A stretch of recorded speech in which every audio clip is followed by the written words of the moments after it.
एक ऐसा ब्रांड जो कभी दिवालिया होने के कगार पर था और आज दुनिया की सबसे वैल्यूएबल कंपनियों में गिना जाता है।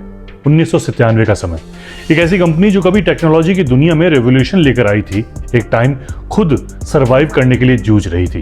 कैश खत्म हो रहा था, प्रोडक्ट्स फेल हो रहे थे और लोग कह रहे थे कि कंपनी खत्म हो चुकी है। लेकिन सिर्फ कुछ ही साल बाद वही कंपनी दुनिया को आईफोन, आईमैक और आईपैड देने वाली कंपनी बनी। सवाल यह है कि बीच में ऐसा क्या हुआ? ये कहानी है एप्पल की, और ये सिर्फ एक कंपनी की कहानी नहीं है बल्कि माइंडसेट, लीडरशिप और बोल्ड डिसीजंस की कहानी है। एप्पल की शुरुआत 1976 में स्टीव जॉब्स और स्टीव वॉजनियाक ने की थी। उस समय कंप्यूटर्स एक लग्जरी हुआ करते थे, लेकिन एप्पल II और मैकिन्टॉश जैसे प्रोडक्ट्स ने कंपनी को जल्दी ही एक अलग पहचान दिला दी। लेकिन असली कहानी यहां से शुरू नहीं होती। असली कहानी शुरू होती है गिरावट से। 1985 में एप्पल के अंदर ही पावर स्ट्रगल हुआ और उसी कंपनी से, जिसे स्टीव जॉब्स ने खुद बनाया था, उन्हें बाहर निकाल के फेंक दिया। वो मोमेंट था जहां से एप्पल का डाउनफॉल शुरू हुआ। स्टीव जॉब्स के जाने के बाद एप्पल ने कई प्रोडक्ट लॉन्च किए, लेकिन उनमें क्लियरिटी नहीं थी। कंपनी एक साथ बहुत सारे एक्सपेरिमेंट कर रही थी, Newton, multiple Mac models, confusion सी प्रोडक्ट लाइन। नतीजा ये हुआ कि कस्टमर्स खुद कंफ्यूज हो गए कि एप्पल आखिर बेचना क्या चाहता है, और जब कस्टमर कंफ्यूज होता है तो प्रोडक्ट को कोई भी नहीं बचा पाता। 1990 के बीच में हालत इतनी खराब हो गई कि एप्पल बैंकरप्सी की कगार पर पहुंच गया। कंपनी के पास सिर्फ 90 दिनों का कैश बचा था, मार्केट गिर चुका था और माइक्रोसॉफ्ट विंडोज का दबदबा बढ़ता ही जा रहा था। और तभी आता है कहानी का सबसे बड़ा ट्विस्ट। 1997 में एप्पल ने एक ऐसा फैसला लिया जिसने सब कुछ बदल के रख दिया। उन्होंने स्टीव जॉब्स को वापस बुला लिया, उस आदमी को जिसे धक्के मार के निकाला जा चुका था। अब सोचो, जिस इंसान को कंपनी ने निकाला था उसी को वापस बुलाया गया कंपनी बचाने के लिए। स्टीव जॉब्स ने आते ही सबसे पहले क्या किया? उन्होंने प्रोडक्शन लाइन को सिंप्लीफाई कर दिया। जॉब्स ने क्वांटिटी नहीं, क्वालिटी फोकस किया। उन्होंने कहा, हम कम बनाएंगे लेकिन बेस्ट बनाएंगे। उन्होंने डजन भर प्रोडक्ट्स को हटा दिया और सिर्फ 4 कैटेगरी पर फोकस किया: कंज्यूमर, प्रोफेशनल, डेस्कटॉप और पोर्टेबल। उसके बाद आया ऐसा प्रोडक्ट जिसने डेस्कटॉप की दुनिया को पूरी तरह से बदल के रख दिया।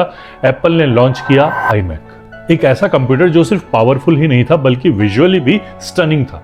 ट्रांसपेरेंट डिजाइन, ब्राइट कलर्स, ये कुछ ऐसा था जो पहले कभी नहीं देखा गया था। लेकिन असली गेम अभी बाकी था।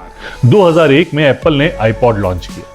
एप्पल आईपॉड की मार्केटिंग को सिर्फ एक प्रोडक्ट बेचने तक लिमिट नहीं किया गया, ये एक पूरी लाइफस्टाइल बेचने का तरीका था, और यही इनकी सबसे बड़ी खासियत बनी। सबसे पहले एप्पल ने आईपॉड को फीचर हैवी गैजेट नहीं बताया बल्कि इमोशन ड्रिवन प्रोडक्ट की तरह प्रेजेंट किया।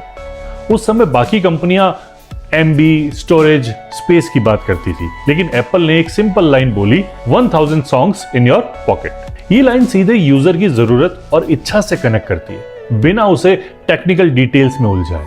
और सबसे इंटरेस्टिंग बात, एप्पल ने प्रीमियम पोजीशनिंग भी बनाए रखी। आईपॉड को मास चीप प्रोडक्ट नहीं बनाया बल्कि एक एस्पिरेशनल प्रोडक्ट बनाए रखा। इससे लोगों को इसे खरीदना स्टेटस सिंबल जैसा लगने लगा। मार्केटिंग की ये line 1000 songs in your pocket, ये सिर्फ एक प्रोडक्ट नहीं था बल्कि म्यूजिक इंडस्ट्री के लिए रिवॉल्यूशन था, क्रांति बन गया। फिर 2007 में आईफोन लॉन्च हुआ। उस समय लोग कीपैड वाले फोन इस्तेमाल करते थे और एप्पल ने टच स्क्रीन का कॉन्सेप्ट मेन स्ट्रीम बना दिया। आईफोन सिर्फ एक फोन नहीं था, ये एक इकोसिस्टम की शुरुआत थी। अब यहां से एप्पल सिर्फ एक कंप्यूटर कंपनी नहीं रही, ये एक लाइफस्टाइल ब्रांड बन चुकी थी। लेकिन इस पूरी जर्नी में सबसे बड़ा लेसन क्या रहा? एप्पल ने कमबैक इसीलिए किया क्योंकि उन्होंने 3 चीजें बदली। पहली, फोकस। उन्होंने सब कुछ करने की जगह सही चीज करने पर ध्यान दिया। दूसरी बात, यूजर एक्सपीरियंस। एप्पल ने हमेशा प्रोडक्ट नहीं, एक्सपीरियंस बेचा। तीसरा, बोल्ड डिसीजंस। चाहे आईपॉड हो या फिर आईफोन, एप्पल ने हमेशा रिस्क लिया जबकि बाकी कंपनीज सेफ खेल रही थी।